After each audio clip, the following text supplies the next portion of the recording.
Paula Nascimento is an architect and curator with degrees from the Architectural Association School of Architecture and from the LSB University in London.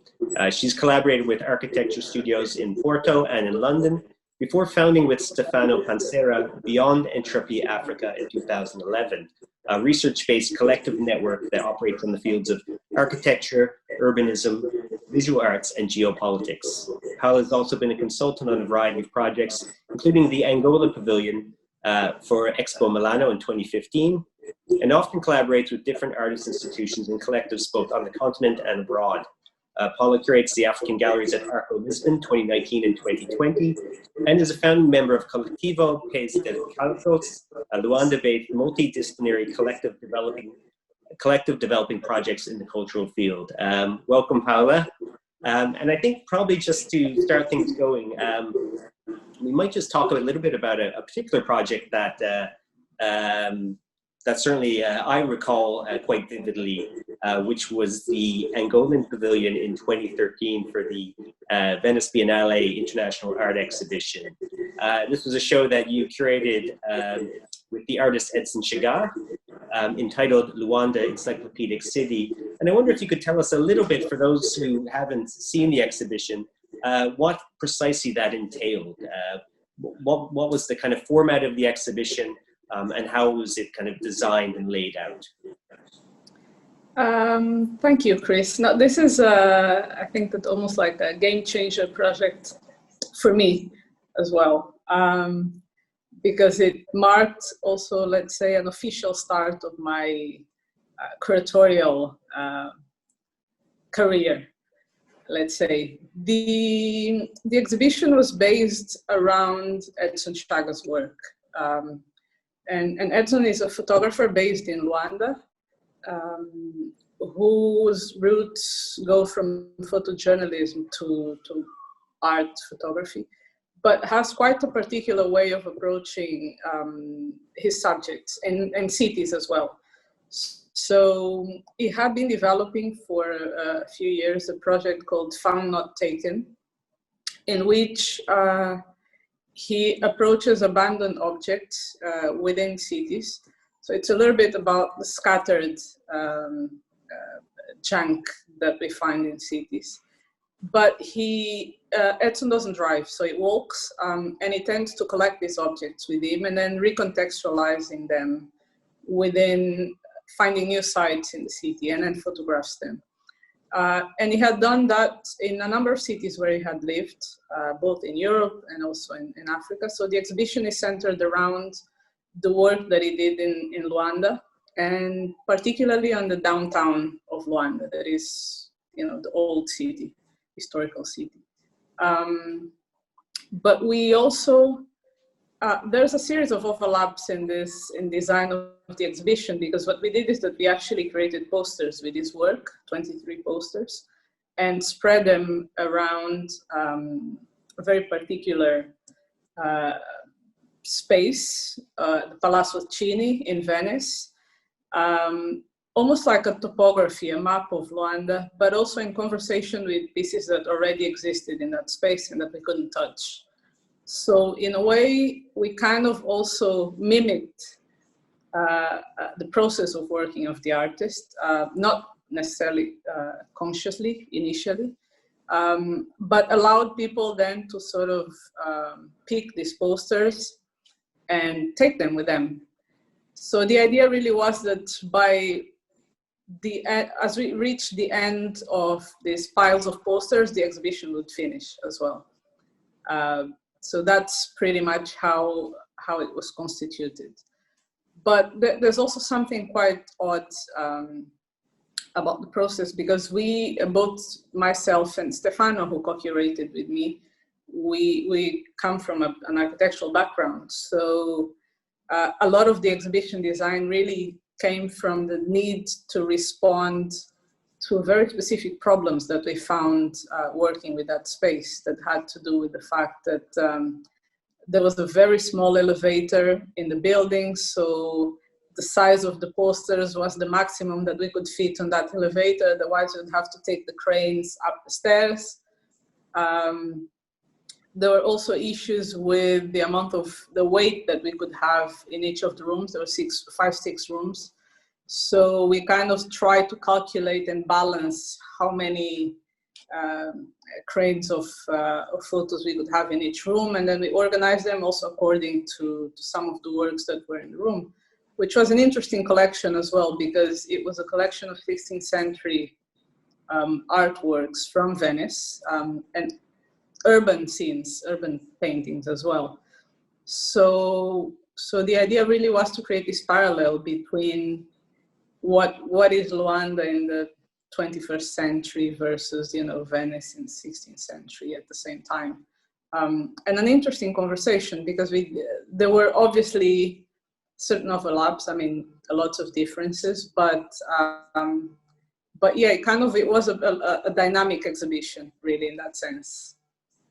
So it's an exhibition that also, I guess, carried on outside of the actual palazzo, outside of the space, and then kind of, I guess, it was disseminated throughout the city as well. And of course, you touched on this background that yourself and that Stefano both have as curators, and that idea, I guess, of the kind of work becoming something which kind of disappears within the actual exhibition and then becomes part of this kind of fabric of the city. Yeah, that was also the aim, and funny enough, also the space that we used, the Palazzo Cini, had been closed for public visitations for a number of years. So in a way, that it just opened for that event, and since then it's been again part of the landscape of the art spaces in Venice. So on the one hand, yes, we wanted the exhibition to kind of dilute into the city and go back to the urban space where the works originally come from.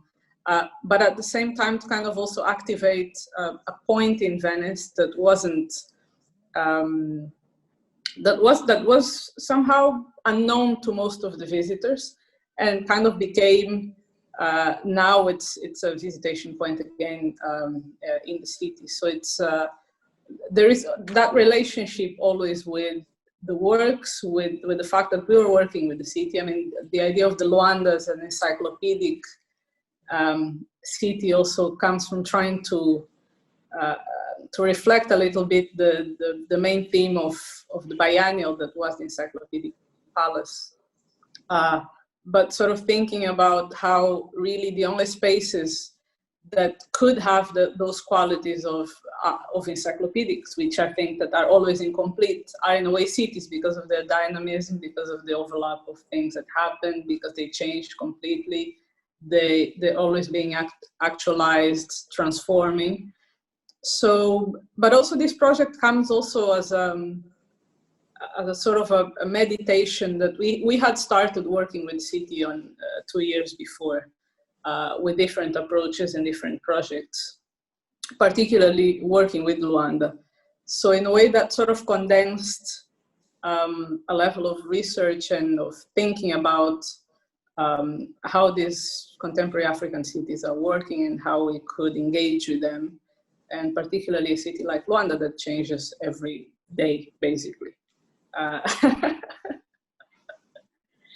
I mean, you talk quite beautifully. In some of the interviews I read were about Luanda as a city that is, I guess, kind of fluid and kind of busy and so active, and yet there's something powerfully meditative about Edson's photographs as well, as that they feel kind of devoid of people. They're these kind of sometimes solitary objects that have been left on city streets, and that part of it, I think, is a sense of kind of a keen eye that he might have for kind of spotting these little encounters or these moments within the city and then kind of drawing attention to them. No, for sure. And I also find that there is a playfulness in the whole thing, but there is also a kind of a romance, which very often when we're thinking about these very fluid and busy cities, you kind of miss those moments of meditation. There's you know, you miss the emptiness, you miss the stop, you miss to think and really engage with specific spaces. And one interesting aspect is that when we showed, when Edson showed that series of photographs here in Luanda, a bit after the the pavilion in Venice, a lot of people that didn't know his work kind of engaged with the fact that it reminded them of specific things, even though they're quite abstract and painterly, but there are all these traces of life that sort of take us back to specific moments, particularly for people that are, from this city. So I think that there was also kind of a balance in this. I mean, we didn't want to describe again or to work with Luanda in the way that was cliche, because we see the images of the crowd city every day. Mm. But then how we can engage with these moments of solitude, how we can really think about the space and the spatial qualities and how objects interact with surroundings, which kind of happens in every city, Well, I mean, also, quite famously, the inaugural Angolan Pavilion for the Venice Biennale, but also the winner of the Golden Lion. So certainly a great way to make a debut, I think. I wonder if, have you been able to measure any kind of impact, not just home but internationally, a certain attentiveness towards the art that's coming out of Angola that's maybe been prompted by that prestigious award? I think that definitely yes. We were coming from, I think, that a period where a number of events, international events had happened in Angola a few years before that. And so there had been some sort of interest in what was being produced here. But then there was a kind of a hiatus, a moment where nothing was happening. We do have a generation of artists that are highly international, but that was the stopping point. And I think that somehow the award also drew attention to what is going on there. Who are the new people working? What are the emergent artists? But it was also kind of celebrated in the continent in a way that even to me was quite surprising. But it sort of became a motive of pride, but also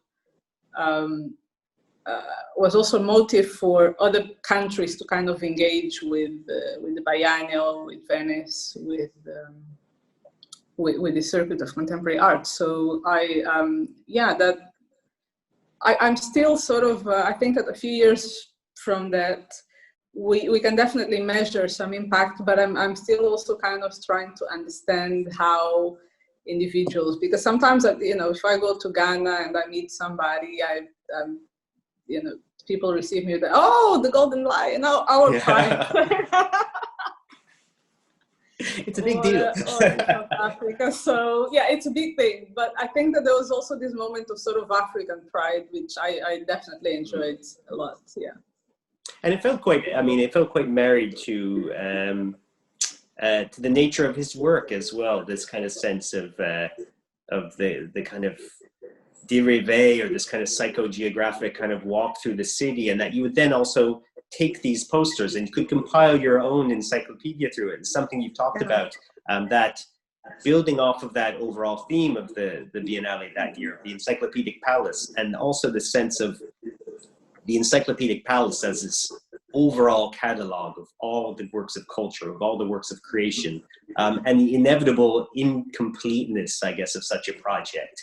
Certainly Massimiliano Gioni's kind of centering on the figure of Marino Arriti, I think was the name of the figure he kind of based it around. And it was, of course, it's also something about kind of, the failure of this kind of massive compilation. So I thought that was kind of interesting kind of take on it, that there was a certain level of kind of subjectivity built into the exhibition where the spectator could, pick and choose and make their own kind of version of an encyclopedia. Yeah, in a way, it's also a comment on how these models of past encyclopedia, or these models of even the museum as a holder of knowledge, are really failed models. It kind of runs subconsciously to our minds. It wasn't immediately that we're going to go against this idea. We just kind of, it was a project that was worked on very fluidly.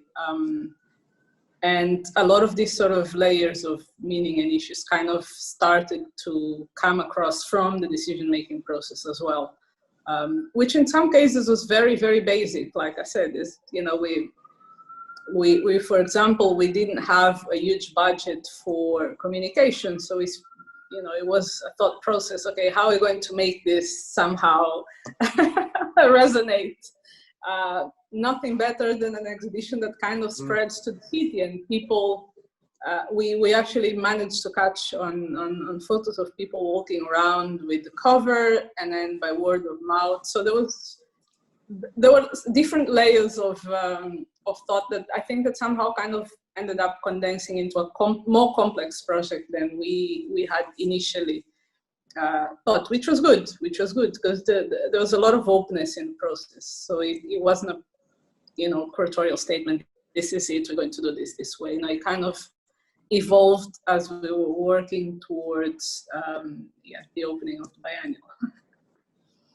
And you also were co-curator through Beyond Entropy Africa of the previous year of the Angolan Pavilion for the Venice Architecture Biennial.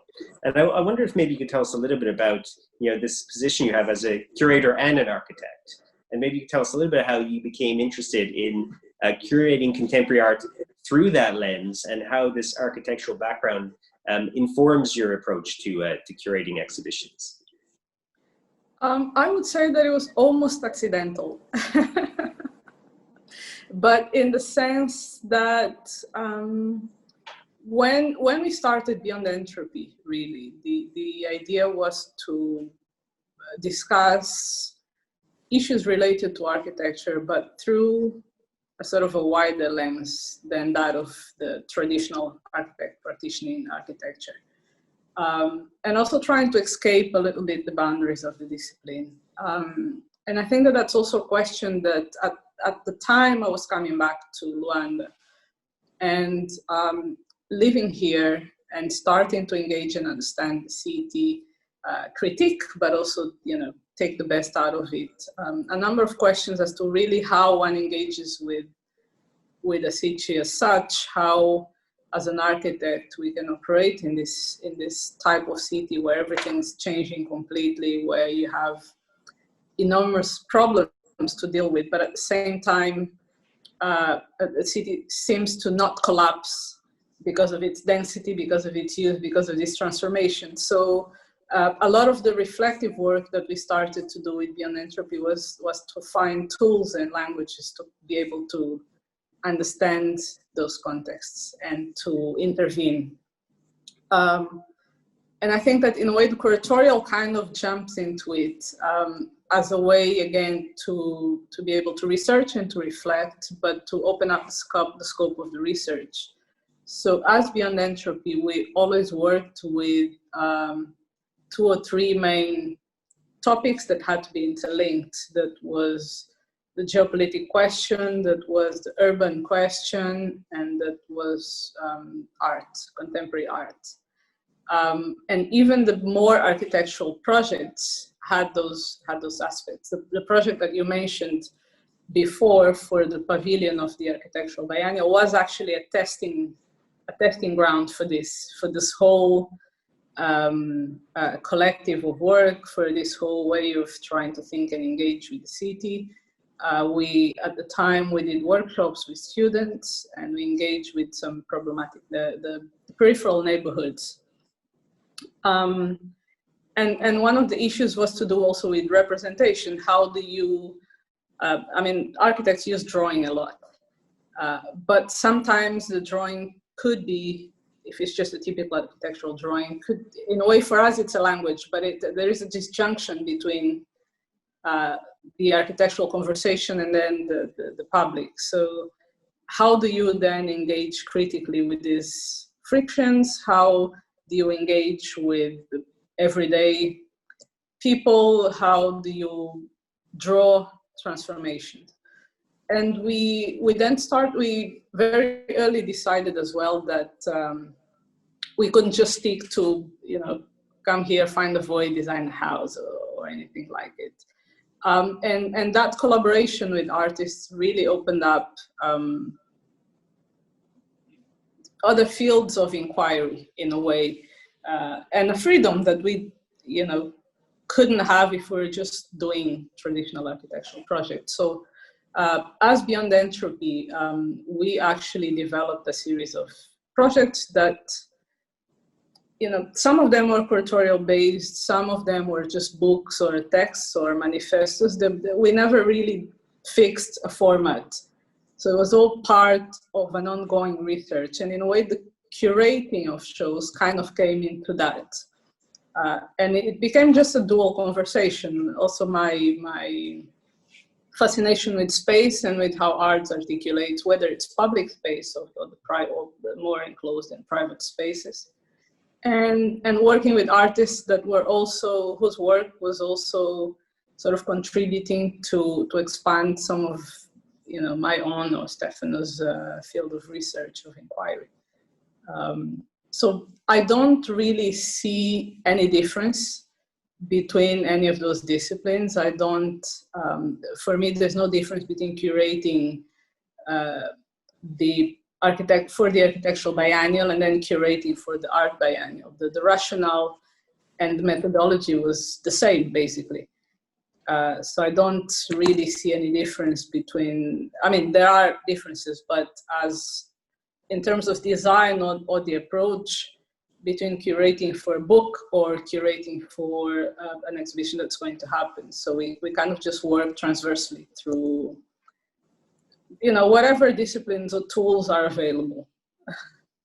Yeah, I found it quite an interesting, it kind of struck me when I was reading an interview with you, and you mentioned that with Beyond Entropy, you consider everything that you do to be architecture. In spite of the fact that I think at the time there were no buildings designed. I thought that was such a refreshing kind of framework to use in terms of the way, urbanism and architecture actually plans out. It's not about just showing up and making a building, but it's about becoming integrated and ingrained in that kind of society that's around you. Mm-hmm. No, that's maybe sorry? I was just saying that's exactly it. I wanted to ask you a little bit about that particular project for the Venice Architecture Biennial and this idea of the morphing city. And this is a model that, maybe you can tell us a little bit about how that was actually manifested, how it was realized as an exhibition, and then maybe I can go back to you with a couple other little queries. No, really this concept of the morphing city arrived from a series of observations, but also engaging in workshops. We picked a neighborhood in Luanda that at the time was a neighborhood. At the moment is more like a municipality because it occupies a very large amount of space in the city. And that in the past, part of it used to be an area with plants and eucalyptus, because Luanda is a city that is very close to the sea level. So it has it has a number of subterranean rivers, for example. So zones of the city flood quite easily when it rains. And that area, after some research, some historical research, realized it was actually designed to be a green ring around the city to be able to drain the excess water from the ground. But it grew as an informal neighborhood, with a density at the time that was higher than New York, for example, but without high rise, which is the characteristic of the suburban or peripheral neighborhoods in the city. And what we actually did is that we took a small sample of a route there, and we worked with people from municipality and students from the architectural school here. And we did a series of workshops where we were just trying to engage with the way people live in those spaces. We did a lot of observation, interviews, field trips, and at the time when there was a big discussion on something called requalification, that it's a bit like gentrification, is that moving people out of these spaces to then construct new buildings, actually, 2, 3, 4, 5 stories buildings, Chinese models, and then move people back into this building. So there was a big debate. We were even on the first day of the field trip, we were taken as somebody that had come to move people off their houses. So there was a bit of animosity, but then with time we managed to engage with a number of locals of that neighborhood. And we also try to go with new eyes, both ourselves and students that were working with us, and to kind of look at the solutions that people had found to live there, to survive, and to think of them not as, and to look at those spaces not as mere, dumping grounds where you have to go destroy everything, but to kind of engage with internal community organization. And then look at some very simple spatial strategies. We met this gentleman that had a number of sons, and his house kind of grew over time as a patio house, because every time he had 1 children, and then the children got married, they needed a next room. They would sort of start to build, and they built a patio house, which in the center became a gathering space, and then he had a little shop in the corner. So he kind of started to really understand and study deeply those moments that we found in the neighborhood. And I think that in a way, our concept was that of, why are we taking up, Chinese models when we can engage with these communities and then maybe think of solutions that can solve certain issues like electricity, like the need for water, like the pollution, but without having to completely change the way that people live.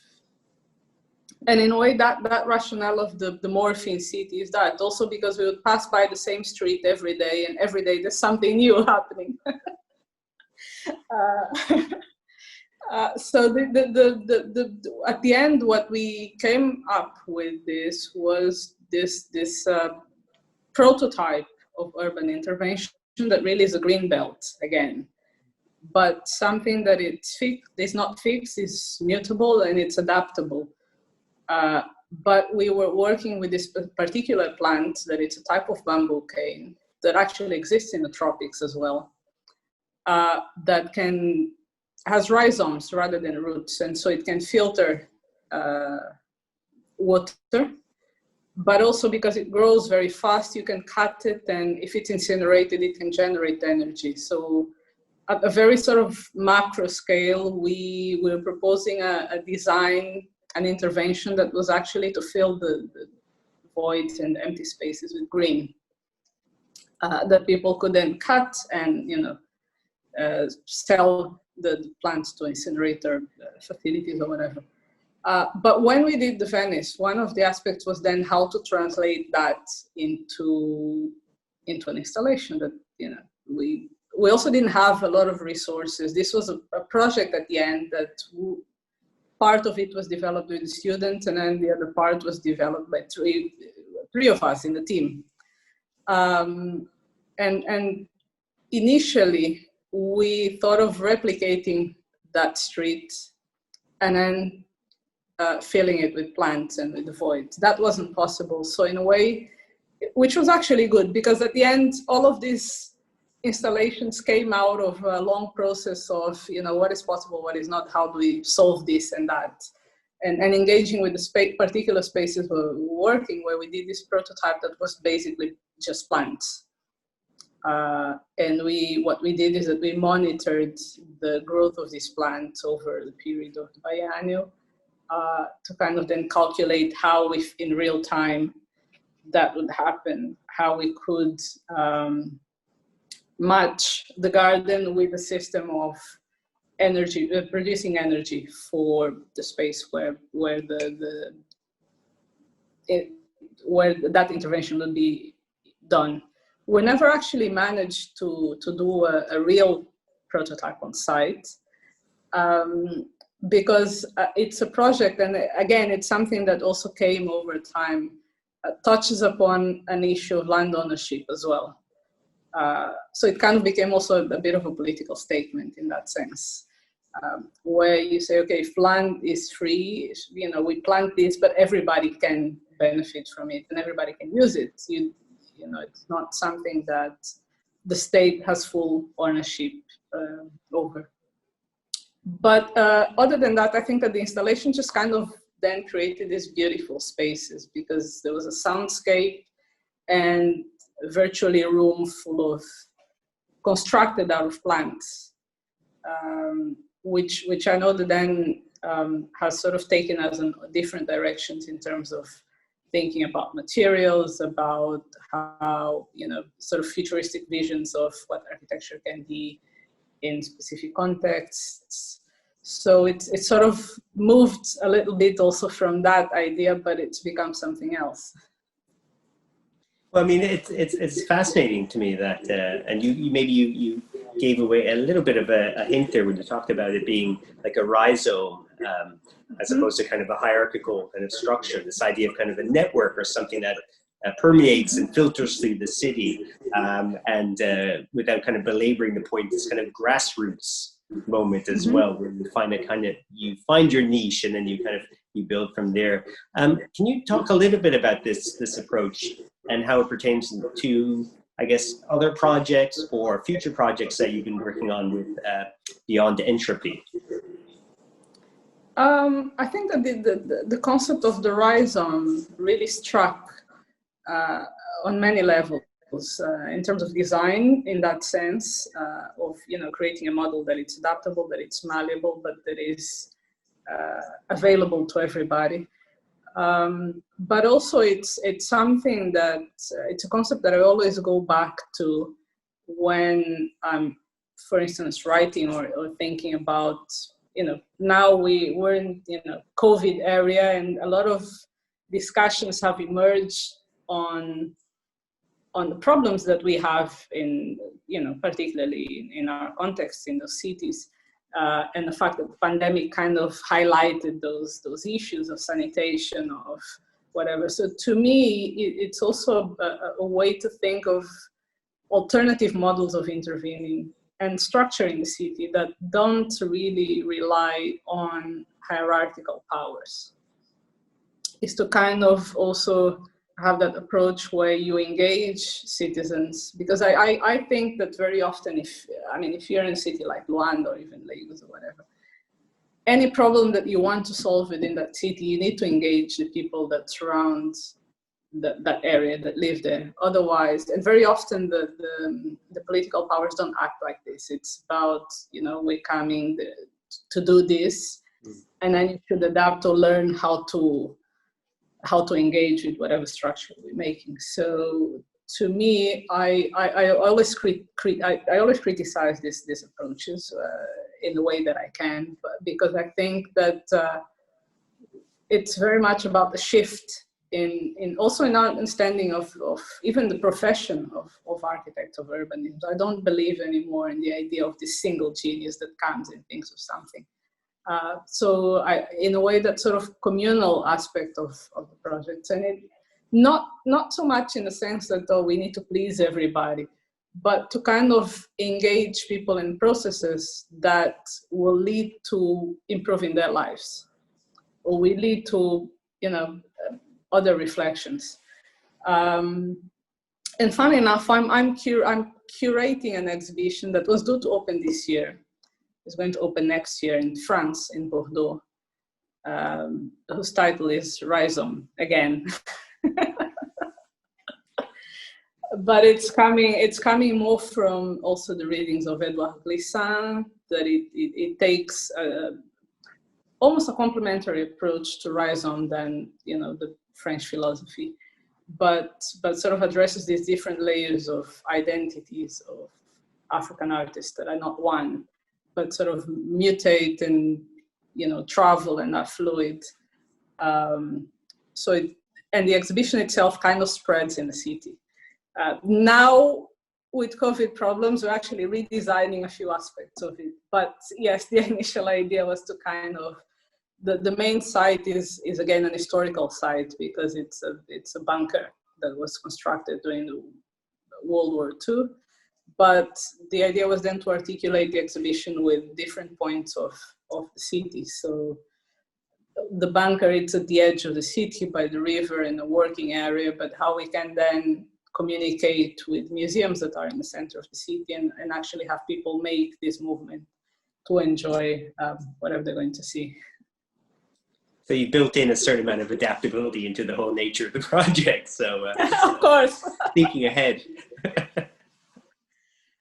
Well, it's all about adaptability. We need to be able to, we need to have a certain number of flexibility in everything we do. And definitely I think that living in London in the past 10 years, even though I'm from here, but I lived abroad for many times, one of the things that I've learned over time is that adaptability is a key issue. It's almost like a survival strategy. You know, if you're able to, you know, you have to have some fixed rules and orders, but if you're able to somehow be flexible enough to allow for spontaneity, to allow for change, you're happier in life. I think that's a wonderful statement to end on, and thank you so much, Paula. And of course, we'll have time for questions and discussion now from the audience as well. Thank you. Hi, Chris. Thank you. Thank you. It's a pleasure to be back, and yeah, looking forward to discussion. And so before we kind of turn over to, while I wait for audience members to maybe kind of pose a few questions, I had a couple of follow-up things, and maybe this is one of the advantages of kind of doing the pre-recording, I think, is that it gives me a chance to kind of go back and think of all the things that I forgot to ask. And in particular, I want to maybe return to this. You mentioned at the outset there, the writings of Edouard Glissant, and particularly this idea of him as a purveyor, I guess, of rhizomatic strategies in regards to identity. And I wonder if maybe you can expand a little bit on his influence towards your practice, and primarily that position he has as someone who looks at the rhizome, or the kind of idea of relation through a post-colonial lens, and how that might have impacted on your own work, your own position as a curator and architect working largely in Angola. That's a difficult question, particularly because I'm not even an expert in reading Glissant, but the Poetics of Relation definitely has had an ongoing influence on really in engaging also with the reality of being African, living sometimes abroad and coming back to a country that hasn't yet come to terms also with its own post-colonial condition and with everything that arises from that. So I think that there are issues, parallels that I sometimes like to sort of extract or to take from Glissant in terms of trying to really understand also a little bit of pinpoint, anchor a little bit that the experience of Africanness, although he writes primarily about the Caribbean experience. But the fact that he's able to kind of understand also that, you know, to provide this link of identity as being something fluid, that it's also contaminated by other influences and sort of keeps evolving. I think that has also helped me a little bit to understand particularly some of the conditions of personal identity in Luanda, that is the capital of Angola, that I think that it's, you know, every city here, but the fact that we in a way are able to sort of understand that perhaps also colonialism created, you know, the hybridization that came with that is, you know, obviously brought a lot of, you know, problematic issues, but created a culture in itself. Looking it through a lens that sometimes permeates, particularly our politics, that is to sort of go back to a pre-colonial condition. So what condition would that be? Why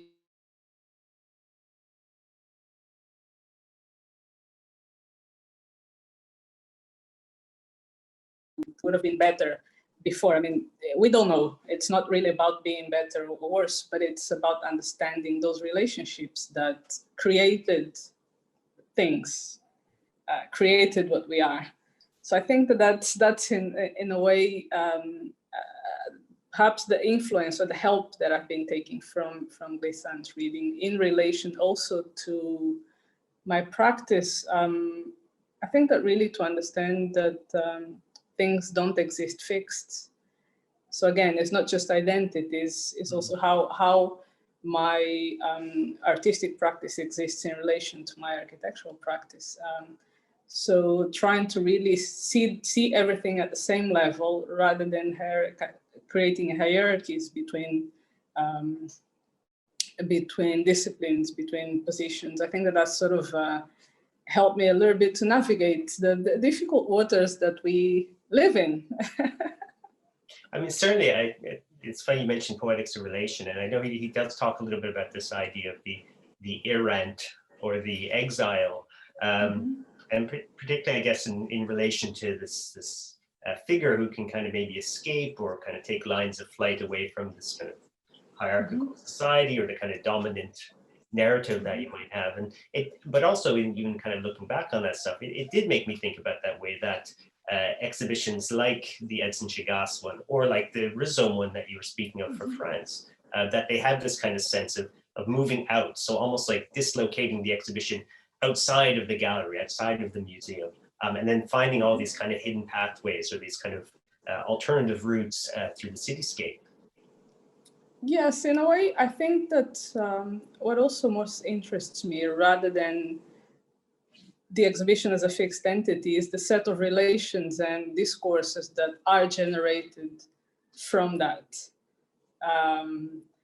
And to a certain extent, definitely, I mean, I agree when you say that, for example, with Venice, yes, there was this intent of also dislocating the exhibition from a fixed space, and to kind of, I'm always trying to really get to how people, what ordinary people actually take out of these things, how they relate to whether it is the objects that we're showing or the narratives or discourses that we are proposing. And that's something that I think that it's really relevant, not just for exhibitions, but for example, again, going back to a city like Rwanda, when we talk about heritage, when we talk about, how people relate to architecture of the city, which is primarily a city built on, Portuguese or colonial sort of master plans that have sort of evolved also strangely. So, I think that what really strikes me, even as we're talking about, sort of conservation or now this discourse of the statues, is really how ordinary people respond and relate to these things. So in a way, I think that that's why also in the exhibitions, I try always, sometimes even subconsciously, to kind of dislocate the discourse and to think of a wider impact outside of the confinement of the space of the exhibition. Thank you. I have a couple of comments and questions that have come in. So from Aideen Berry, who says, and this is just an observation, but she says, absolutely fascinating presentation and discussion. And she loved the refreshing subversion of the Western encyclopedic approach within the biennial. The Deleuze and Guattari rhizomic notion is definitely apt. But it's the clear subversion of colonialist hierarchies that's really so great to hear about, especially in our contemporary art world, which is so dominated by Western mindsets. So, I mean, again, touching on this idea that that even within kind of Deleuze and Guattari, that there are alternative models that I mean, obviously, Deleuze would kind of account for these things, but yet somehow that also becomes the kind of dogma that you're working with. No, for sure. Funny enough, I had quite recently a very simple conversation with a German journalist. And as I started to speak, I always mentioned the continent. And he stopped me and said, I find it fascinating because you're speaking about the continent, but you're talking about Africa. I said, well, but because this is my frame of reference. So I would always think seem as if I'm, dislocating from a Eurocentric view, but I don't think that most often, and would be with people that practice on this side of the world, it's necessarily overthought of. Is just that, even for somebody like me that grew up between Europe and Africa and that studied in Europe, is that once we sort of, back to the continent and we start to think about issues from that perspective, you kind of invert and subvert any other logic that you've learned of, because the frame of reference always goes back to here, as opposed to thinking from Europe towards Africa. And I guess that kind of then resonates on a number of other subjects and the practice of, whether I am a curator, an architect, how I always look at things will come from a reference point that is not Eurocentric. Well, I try. Well, actually, I mean, there's a question from Fiona Carney, who's the director here as well, which kind of picks up on some of these ideas. And she said, thanks for the discussion, but also she wonders if you might comment on how dominant architectural narratives might be interrupted and potentially reset by engagement with contemporary art. Wow, that's a difficult question. I know, we've only got about 5-10 minutes. No, I think that the relationship between contemporary art and architecture, I mean, we all know that it's not new.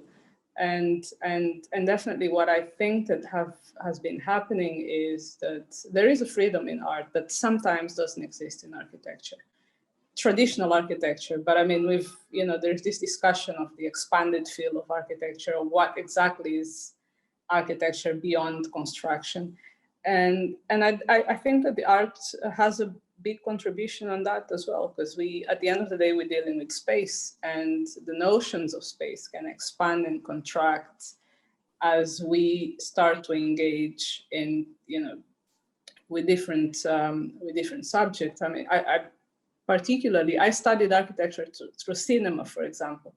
So I think that also brought to me, as as a student of architecture, other means of thinking about space and time.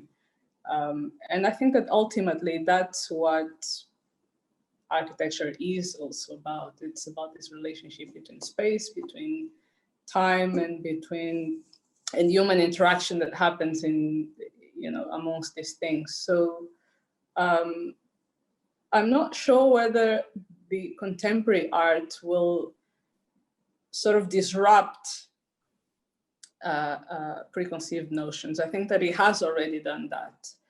And I think that I mean, I prefer to see it more as a field of experimentation, and look at it from the point of view of the freedom to really rethink also how we engage with design, how we design the spaces. Perfect. I had maybe one last thing I wanted to ask you. Maybe it's a little bit off the topic, but you touched on a little bit there. Obviously we've all been in lockdown for almost a year now. And I wonder, are there any discoveries you've made in terms of artists or writers or works or filmmakers during this period of imposed isolation? Really, what's gotten you through this last year? What is it that's helped you manage through it? I've been working a lot, but I think that I've sort of one thing that has got me through it was the fact that I traveled so much for the last years that I decided to, once the lockdown started, I just said, to prevent anxiety, I'll just stay in my house. And I hadn't really, I would say that in the past 5 years since I moved to my apartment, I hadn't stayed more than 3 months straight away. So it's been almost like a discovery of domestic life, basically, which sounds very prosaic, but I think that's something that has got me through. And in terms of, let's say, authors, or I've been working a lot, but I haven't really been reading in detail too much. But one author that I sort of got to know during this period is Michelle Wright, American scholar who basically writes about time and tries to bring it's a critique of the chronological way in which historians and in which we understand time and we understand sort of events.